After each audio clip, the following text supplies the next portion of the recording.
take our seats. There's a piece that I like. You can sing while you're sitting. It goes like Mambo Jesu Tenzi wangu Ndoche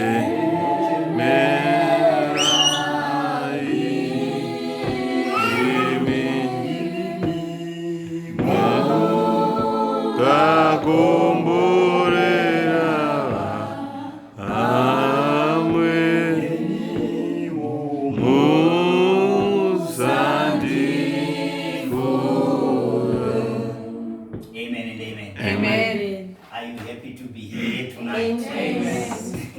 Amen and amen. Amen. I want to thank the Lord this evening. Amen. Because He has allowed us to be here tonight. Yes. There are people who are expecting to be here, but they are not here. Yes. Because of other incidences that happened. Yes. But we are here tonight, so we want to give glory to God. Can somebody give glory to God in this place in the name of Jesus? Amen. I also want to honor the grace of the house. Amen. I call him Bishop. He once told me that you should have a beautiful wife so that when I will invite you to my church, before there was Boxback, when I invite you to my church, it will be nice to put your wife on the poster. So he is prophetic. So whatever you do, you should know that you are operating under prophetic grace. Yeah. Yes. Because before there was Boxback, he told me, one day I want to put you on the poster, but your wife must be beautiful. Are we together? Amen. Amen and amen. Amen. Let us honor the grace of the house in the name of Jesus. Amen. Amen. I also want to honor great men and great women of God that are in this place in the name of Jesus. Amen. Amen. I also want to honor everybody who is in the house who made this service to be possible. Amen. Let us clap hands for ourselves. I'm not going to waste much of your time, but I've got a message that is straightforward that I'm going to share with you tonight. The man of God said that we are going to pursue, and after we pursue, we are going to overtake. After we overtake, we are going to recover all. Amen. Amen and amen. Amen. Is there anybody who is ready to pursue here? Amen. So we are going to talk about pursuing, not only pursuing, but we are also going to talk about overtaking. Not only overtaking, but we are also going to talk about recovering all. Amen. Amen and amen. Amen. Let us quickly read in the book of Hebrews 12, verse number 2. I shall read from this side. For those that are going to open, I'll wait for you. Amen and amen. Amen. Hebrews 12, verse number 2. I shall read. Looking unto Jesus, the author and finisher of our faith, who for the joy that was set before him endured the cross, despising the shame, and is set down at the right hand of the throne of God. Amen and amen. Amen. This is going to be my main scripture. But before I touch on this scripture, I want us to look at the book of 1 Samuel 30, verse number 8. There is something that I like there, but I'm not going to be there for long. David inquired of the Lord. I'm not going to read from the Bible. It's fine, I can explain as we go. This is the story of David. He came back from where he was, and he found out that the kids, the wives, and everything that he had was taken by the Amalekites. And they went with everything that they had. And when David came, he came and said, and he inquired from the Lord. He took an effort and asked from the Lord. And he said, Lord, Should I pursue? If I pursue, am I going to overtake these people? And I was looking at it, and I discovered that there are two questions that we have to answer from this portion of the scripture in the book of 1 Samuel. Because there has to be somebody you ask when you are in trouble. And there is somebody who should tell you to pursue. Okay. If you have got somebody that you ask normally when you are in a problem, if I've got a brother, I go to my brother and say, my brother, can you help me? I need a job. My brother will tell me, okay, it's fine, I have found a job for you. You can go and work there. Right? But this man called David, he didn't go to a man. He went and inquired from the Lord. And one thing I want you to know is the person that you inquire from is the same person that will tell you to pursue. And the results are different. If you inquire from a man, he will tell you, yes, you can pursue. But the results are not the same as the results when God tells you to pursue. Amen. Am I talking to people? So, David inquired from the Lord. And I want you to take note of something here. When David was inquiring from the Lord, take note. David asked the Lord, that should I pursue? And will I overtake? There were two questions. But when God was replying, God said you should pursue. Okay. And what will happen is you are going to overtake. But not only overtake. Because this guy asked two questions. But when God was answering, he answered and gave him three answers. Why? Because God doesn't end where we end. But where we end, that's when he starts. Am I talking to people? So when you ask God for a wife, he doesn't just give you a wife. But he will give you a wife, give you the money to marry, and he will give you the money to wed. That's my God. Do I have people who are ready to pursue? Do I have people that are ready to pursue? So when you ask it from God, he doesn't give you exactly what you asked. He will give you an extra something on top. Am I talking to people? Amen. Am I talking to people? Amen. Now, I'm going to leave that one alone. Now let us go to Hebrews. Looking unto Jesus, the author and the finisher of our faith. Now I was looking at this story like this. This Jesus also had to do something exactly what David did. Let me explain myself. Jesus had to pursue. Jesus had to overtake. Jesus had to recover all. Why am I saying that? When David came back from wherever he was coming from, he found out that there were no kids, there were no children, there were no wives, there was nothing, the place was burnt. Right? Same applies with Jesus. The Bible clearly says that when it was evening, God was moving in the garden. And he said, where are you, Adam? Adam was nowhere to be found. He was hiding. Same applies with David. When he came back, he couldn't find people. Am I talking to people? So these two I'm going to be looking at David and Jesus. So Jesus, when he came back into the garden, he couldn't find Adam. Same applies with David. When he came back, he couldn't find the wife and the kids. They were not there. So what happened now is, what we are going to talk about is this. When you are about to pursue, there is something that I noticed. That if you know what you had before, you will also know what is missing. You did not get this one. If you know what you had before, you will also know what is missing. Alright. Okay. God knew that I have got Adam.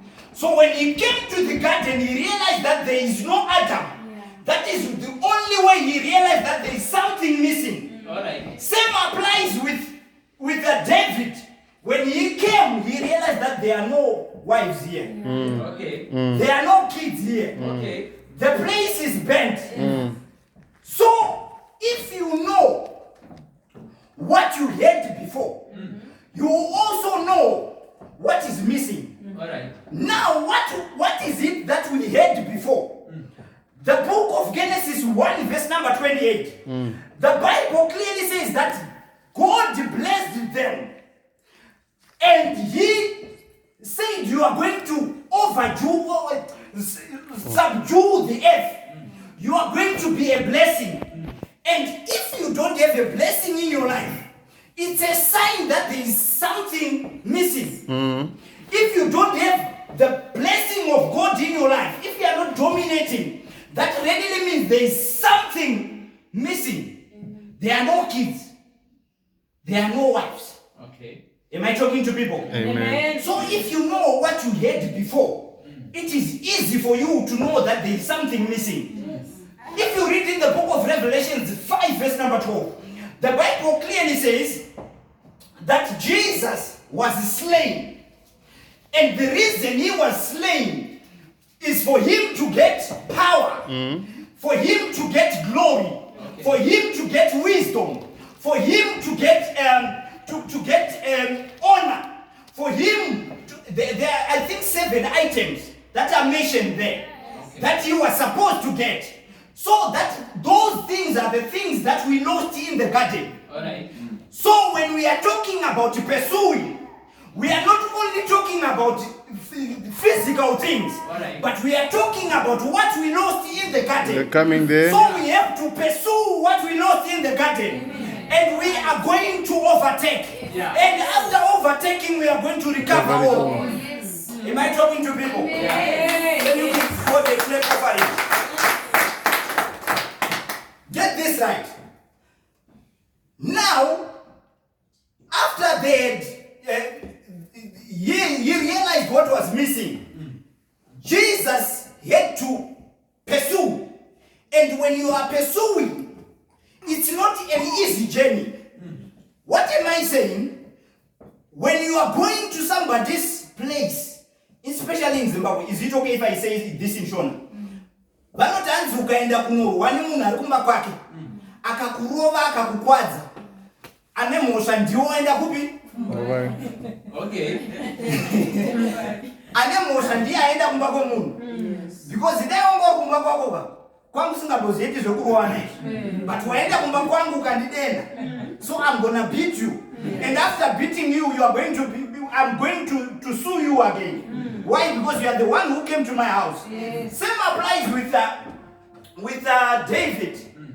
David, he was moving out of his comfort zone, going to the enemy's camp, where they are comfortable, where their things are in place. He was moving out of his comfort zone, going to a place where he doesn't know. That is what pursuing is. You don't know where you are going, but you are going. Okay. Yeah. Am I talking to people? Amen. You don't know where you are going, but you still go. Same applies with Jesus. He was coming to people that he knew that these guys, Jesus was prophetic though, he knew that he was going to be killed. Same applies with David. He knew exactly that where I'm going, there might be a fight. Because if you hear the story, they were killing them the whole night. Okay. Killing them. Yeah. It was not an easy journey. It was a fight. Same applies with Jesus. He came and he died in the process of pursuing. Okay. Am I talking to people? Amen. And as he pursued, he ended up overtaking David. And I want you to take note of something. When he overtook them, he found them rejoicing. They were marrying. They were, what do you call it? Vaijiva. Vachinakiwa, vachispakwa. Same applies if you look at Jesus' life. If you read in the book of John 19 verse number 30, the Bible says that Jesus said, it is finished. Okay. And he gave up the ghost. When he gave up the ghost, the Romans were married. They were vaisipakwa. Vachita zvake zvafadza zvapera. Same applies with these people. When David was coming, he realized that they were rejoicing. Okay. Thinking that they have overtaken, of which David was coming. Okay. Of which Jesus was coming. He did not just die, but he was dying for somebody so that on the third day he will rise again. Amen. So when they were marrying both the Romans and the Amalekites, they didn't know that there is a guy who is putting a right indicator. Alright. Saying that I'm coming to overtake. Yes. I'm coming to overtake. Yes. I'm coming to overtake. While they are thinking that everything is in place. While they are thinking that it's time to be rejoicing. This guy was putting an indicator. I'm coming. Right indicator, I'm coming. Yeah. To the oncoming traffic. Yes. That is what happens when you are overtaking. There are cars coming from that side that are going to come your way.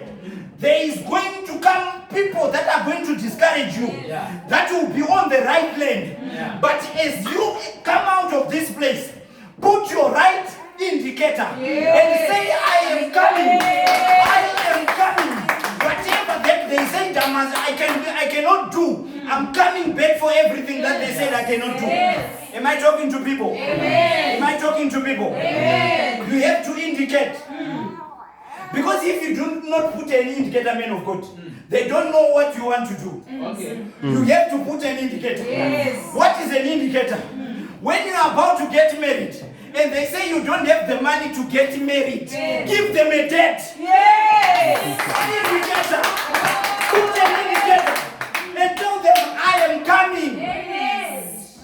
Am I talking to people? Yeah. Am I talking to people? Yes. When they are rejoicing, put your indicator. Yeah. Thinking that this one we are done and over with him. Put an indicator. Amen. Can somebody say put an indicator? Put an indicator. You know how to put it. Yeah. Amen and amen. Amen. Amen and amen. Amen. Now Jesus overtook by just dying on the cross. When he said in the book of John 19 verse 30, he said it is finished. And he died. They didn't know that that was an overtake. Same applies with David. When they were marrying, he just arrived and started to kill them one by one, Yeah. until he was done with everybody. Now there was a task left now, that is to recover all. Okay. Amen and amen. Amen. To recover all.